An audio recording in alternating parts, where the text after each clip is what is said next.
ધોરણ 7 વિષય ગણિત પ્રકરણ 9 સમય સંખ્યાઓ જેનો સ્વાધ્યાય 9.2 પ્રથમ દાખલો સરવાળો શોધો। અહીં બે સમય સંખ્યાઓનો સરવાળો શોધવાનો છે।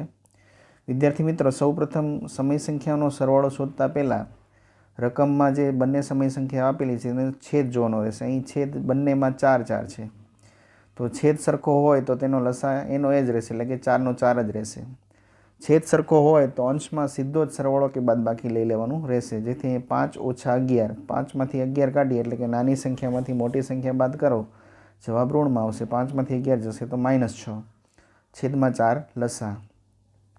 હવે 6 અને 4નો ગુસા છે એ 2 આવે છે, એટલે આપણે સૌથી પહેલાં બંનેના ભાગ પાડીએ। -2 × 3 એટલે -6, 4ના ભાગ 2 દુ 4, અહીં 2 2 ઉડી જશે, જેથી -3/2 આપણો જવાબ રહેશે। ત્યારબાદ 5/3 વત્તા 3/5। વિદ્યાર્થી મિત્રો અહીં તમે છેદ જોઈ શકો છો, 3 અને 5 જે અલગ અલગ છે, જેથી બંનેનો આપણે લસા કાઢવો પડશે। 3 અને 5 અવિભાજ્ય સંખ્યા હોવાથી સીધો જ તેનો લસા 3 × 5 = 15 થશે। તો 3 × 5 = 15 છે, એ આપણે લસા લઈ લઈએ તો પહેલી સંખ્યા છે 5/3, છેદમાં 15 લાવવા માટે 5 વડે ઉપર નીચે ગુણીએ, એટલે કે છેદમાં 3 × 5 = 15 આવી જશે, અને ઉપર 5 × 5 = 25 જે અહીં લખેલા છે, એટલે કે 5 વડે ઉપર નીચે ગુણવું। તેવી રીતે બીજી સંખ્યા 3/5 છે, તો 3/5 છે તેને છેદમાં 15 લાવવા માટે 3/3 એટલે કે 3 વડે ગુણીએ ઉપર નીચે, તો 5 તેરી 15 અને ઉપર 3 તેરી 9, તો તે પણ 9/15 થઈ જશે। ત્યારબાદ લસા છે આપણો 15 છે, ઉપર સરવાળો સીધો જ લઈ લઈએ, 25 ને 9 34/15, 34/15 ને મિશ્ર સ્વરૂપે લખતા 15 દુ 30, 30 ને 4 34, એટલે કે 2.4/15, એટલે કે 15 દુ 30 ને 4 34/15 આવશે જવાબ।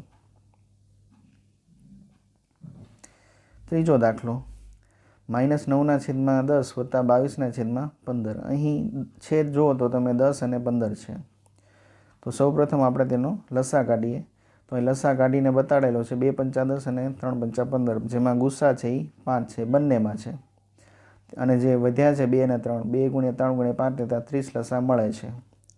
બીજી રીતે ગોતવો હોય તો આ રીતે તમે લસા ગોતી શકો છો 10 અને 15નો। 2 વડે ભાગ ચલાવીએ, 5 દુ 10, 15 એમને, 3 વડે ભાગ ચલાવીએ, 5 એમને, 5 તેરી 15। હવે 5 વડે ભાગ ચલાવીએ, 5 × 5, 5 × 5, તો અહીં જે સંખ્યાઓ મળી છે 2 × 3 × 5 તેનો ગુણાકાર લેતા 30 લસા આપણને મળે છે, જે અહીં લખેલો છે। લસા લીધા બાદ પ્રથમ સમય સંખ્યા છે -9/10, તો લસા છેદમાં 30 લાવવા માટે 10 ને 3 વડે ગુણીએ, તો ઉપર નીચે 3 વડે ગુણતા 9 તેરી 27 અને 10 તેરી 30 આવશે, જે અહીં લખેલા છે। બીજી સંખ્યા છે 22/15, 15 ને 2 વડે ગુણીએ તો છેદમાં 30 આવી જશે, તો અંશને છેદને 2 વડે ગુણતા 15 દુ 30 અને 22 દુ 44, જે અહીં લખેલા છે। તો આ રીતે લસા 30 આવી જશે। હવે લસા નીચે 30 લખ્યો છે, અને સીધું જ અંશમાં સરવાળો બાદબાકી લેવામાં આવશે। -27 વત્તા 44, એક સંખ્યા ઋણ ને એક સંખ્યા ધન હોવાથી બાદબાકી થશે, 44માંથી 27 જશે તો 17 વધશે, 17/30। દાખલા નંબર 4 -3/-11 વત્તા 5/9। અહીં -3 અને -11 છે, તેમાં તમે આ રીતે પણ લખી શકો, 3/11 ગુણ્યા -1/-1, એટલે -1 - 1 ઉડી જશે, 3/11। હવે 11 અને 9 છેદમાં રહે છે, તેનો લસા 11 × 9 = 99 સીધો જ આવશે, એટલે 11 × 9 = 99 હોય તો પ્રથમ સંખ્યાને 9 વડે ગુણીએ ઉપર નીચે, બીજી સંખ્યાને 11 વડે ગુણીએ, તો પ્રથમ સંખ્યામાં 99 છેદમાં આવી જશે, અને બીજી સંખ્યામાં છેદમાં 99 આવી જશે। અંશમાં 3 × 9 = 27, 11 × 5 = 55, 27 અને 55નો સરવાળો લઈ લઈએ, તો 27 અને 55નો સરવાળો લેતા 82 આવે છે, 82/99, જે આપણો જવાબ છે। ત્યારબાદ છે પાંચમો દાખલો -8/19 વત્તા -2/57। 19ના ભાગ પડતા નથી, પણ 57ના ભાગ 19 તેરી 57 પડે છે, જેથી 19 બંનેમાં આવે છે, અને 3 વડે ગુણીએ 19 તેરી 57 લસા આવી જશે। હવે લસા લાવવા માટે પ્રથમ સંખ્યા -8/19 છે તેને 3 વડે ઉપર નીચે ગુણી નાખીએ જેથી છેદમાં 57 આવી જાય. બીજી સંખ્યા આપણે એમને રાખીએ છીએ. હવે અંશમાં 8 તેરી 24 થશે પણ -24. હવે અંશમાં -24 વત્તા -2 એટલે બે જે ઋણ સંખ્યાઓનો સરવાળો ઋણ જ આવે છે. 24 ને 2 26 અને છેદમાં 57.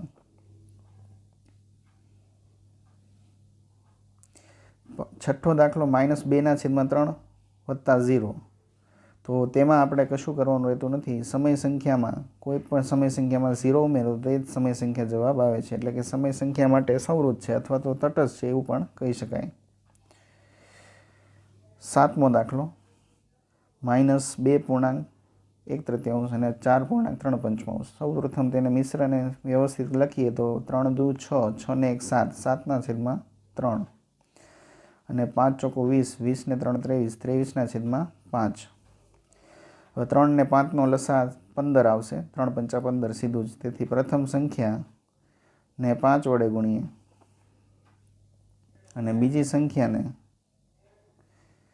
સીધું જ આપણે 3 વડે ગુણીએ જેથી છેદમાં 15 આવી જશે. તો નીચે અહીંયા 15 આવી ગયા છે, અહીંયા પણ નીચે 15 આવી ગયા છે. 7 પંચા 35 અંશમાં અને 23 તેરી 69. હવે લસા છે 15 એ નીચે લખીએ છીએ અને ઉપર સીધી બાદ બાકી કરવી પડશે. એટલે કે -35 વત્તા 69. તો 69માંથી 35 કાઢીએ, 9માંથી 5 જશે તો 4, 6માંથી 3 જશે તો 3, એટલે -34/15 જે આપણો જવાબ છે. બીજો દાખલો જોઈએ જેમાં બે સમય સંખ્યાઓની બાદ બાકી આપેલી છે. તો 24 અને 36 પ્રથમ સંખ્યા છે તેમાં છેદ આપેલા છે. 24 અને 36માં 12 છે એ ગુસ્સા છે કારણ કે 12 દુ 24 અને 12 તેરી 36 અને વધેલા છે 2 અને 3 તો 12 દુ 24, 24 તેરી 72, 72 આપણો લસા આવશે. જેને તમે આ રીતે પણ ગોતી શકો છો. 24 અને 36 લઈ અને 12 સીધો લ્યો તો 12 દુ 24, 12 તેરી 36, 2 લઈએ, 2 એકા 2, 3 એમને 3 લઈ લઈએ, 3 એકા 3 તો 12 દુ 24 તેરી 72 લસા આવી જશે. હવે છેદમાં 72 લાવવા માટે 24 ને 3 વડે અને 36 ને 2 વડે ગુણીએ. તો અંશ અને છેદને 3 વડે ગુણતા, અંશ અને છેદને 2 વડે ગુણતા 7 તેરી 21, 24 તેરી 72, 17 દુ 34 અને 36 દુ 72. હવે 72 આપણો લસા છે. તો અંશમાં સીધી જ બાદ બાકી 21 - 34. 21 - 34 કરતાં 34માંથી 21 બાદ કરીએ તો 13 આવે, પણ અહીંયા નાનામાંથી મોટી સંખ્યા છે ઋણ જવાબ આવશે -13/72.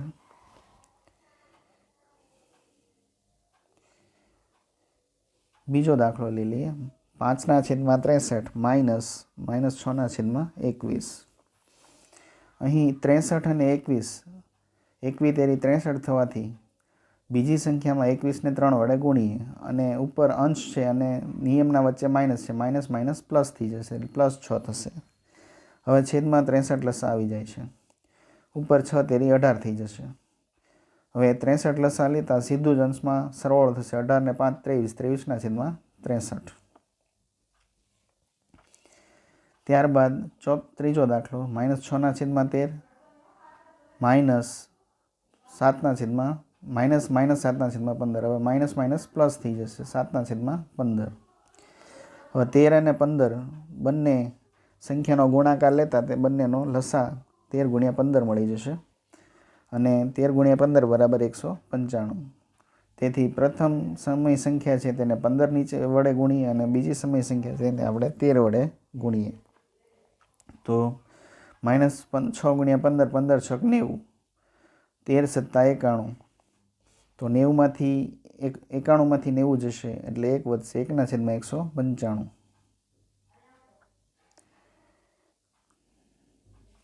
ચોથો દાખલો -3/8 -7/11.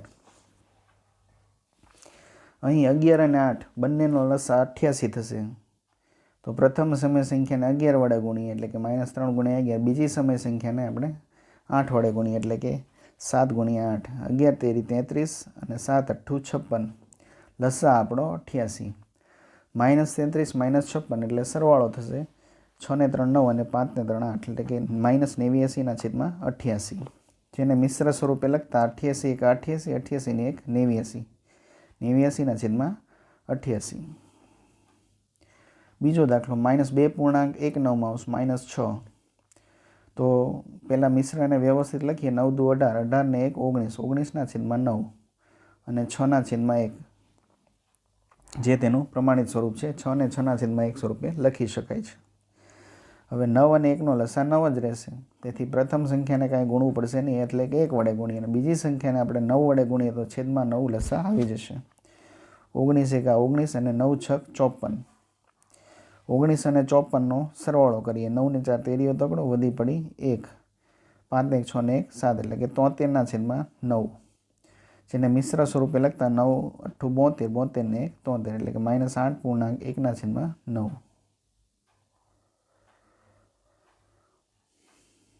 ત્રીજો દાખલો છે ગુણાકાર કરો. હવે બે સમય સંખ્યાનો ગુણાકાર કરવાનો છે. પ્રથમ સમય સંખ્યા આપી છે 9/2 ગુણ્યા -7/4. હવે આપણે સૌ પ્રથમ છેદનો ગુણાકાર કરી લઈએ 2 ગુણ્યા 4, ત્યારબાદ અંશનો એટલે કે 9 ગુણ્યા -7, એટલે કે છેદનો છેદ સાથે ગુણાકાર કરવાનો અને અંશનો અંશ સાથે ગુણાકાર કરવાનો.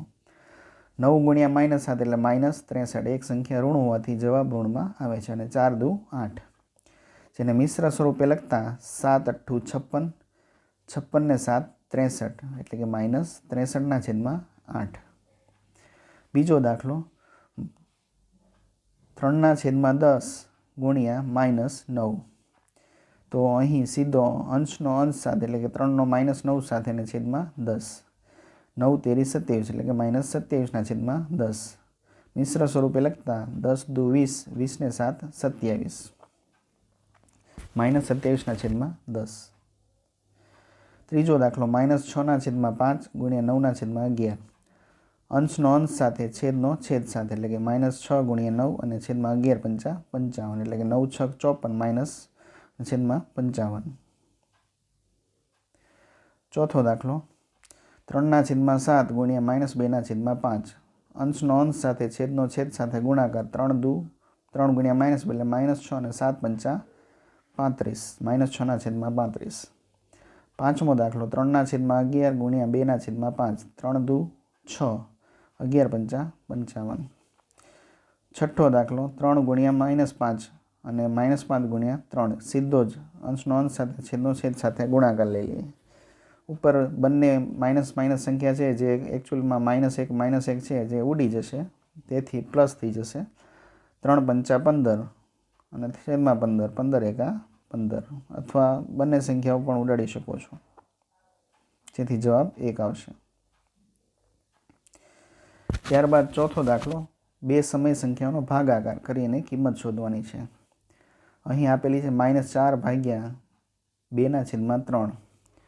વિદ્યાર્થી મિત્રો, -4 ને પ્રમાણિત સ્વરૂપે લખીએ સમય સંખ્યાના તો -4/1 આ રીતે આપણે લખી શકીએ. છેદમાં કાંઈ ન હોય તો 1 લખી શકાય.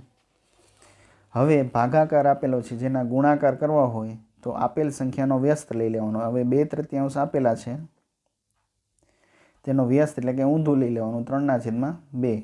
તો અહીં 3/2 લખેલા છે, જેથી ભાગાકારનો ગુણાકાર થઈ જશે. એટલે કે કોઈ પણ સમય સંખ્યામાં ગુણાકાર કરવો હોય ભાગાકારનો, તો જે સંખ્યા આપેલી હોય ભાગાકાર પછી તેનો વ્યસ્ત લઈ લેવાનો રહેશે. હવે -4ના છેદ ઉડાડીએ તો 2 દુ 4 એટલે કે -2 અને એને ગુણ્યા 3 એટલે -6 અને -6/1 એટલે -6 જવાબ આવશે. બીજી સંખ્યા છે -3/5/2. -3/5 એમને ભાગાકારના ગુણાકાર કરીએ તો 2નો વ્યસ્ત 1/2 થશે, જે અહીં લખેલો છે. હવે 3 એકા 3 પણ -3, છેદમાં 5 દુ 10 એટલે -3/10. -4/5 ભાગ્યા -3. હવે -3નો વ્યસ્ત -1/3.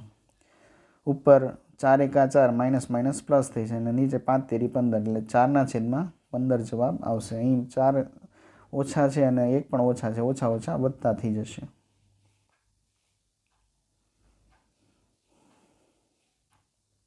ચોથો દાખલો -1/8 ભાગ્યા 3/4 -1/8. હવે 3/4 છે ને ઊંધું લખીએ એટલે કે અંશને છેદને અંશ સ્વરૂપે લખતા ભાગાકારના ગુણાકાર થઈ જશે. 4/3 વડે ગુણીએ. હવે છેદ ઉડાડીએ. 4 દુ 8 એટલે ઉપર -1 વધશે અને નીચે 2 × 3 વધશે. તો 2 × 3 એટલે 6 એટલે -1/6. પાંચમો દાખલો -2/13 ભાગ્યા 1/7. 1/7 આપેલા છે તેનો વ્યસ્ત છે એ 7/1 થઈ જશે અને ગુણાકાર આવી જશે. હવે -2 × 7 એટલે કે અંશનો અંશ સાથે અને છેદનો છેદ સાથે એટલે 13 × 1. 2 × 7 14 -14/13. જેને આપણે મિશ્ર સ્વરૂપે લખીએ 13 × 1 = 13 14 એટલે -14/13 આવી જશે. છઠ્ઠો દાખલો -7/12 ભાગ્યા -2/13. ભાગાકારના ગુણાકાર લખીએ તો આનું વ્યસ્ત લઈ લઈએ. -13/2 ઉપર માઇનસ છે એ પ્લસ થઈ જશે. 13 × 7 એટલે કે 7 × 13 13 × 7 = 91 અને છેદમાં 12 દુ 24. મિશ્ર સ્વરૂપે લખીએ તો 24 × 3 = 72 અને એમાં 19 ઉમેરીએ તો 91 જવાબ આવી જશે. 91/24. સાતમો દાખલો 3/13 ભાગ્યા -4/65. તો -4/65 વ્યસ્ત લઈ લઈએ તો -65/4. છેદ ઉડાડીએ. 13 × 5 = 65. તો 3 × -5 છેદમાં 4 વધ્યા. 3 × -5 એટલે -15/4. જેને મિશ્ર સ્વરૂપે લખતા 4 તેરી 12 12 ને 3 15 એટલે કે -3.3/4.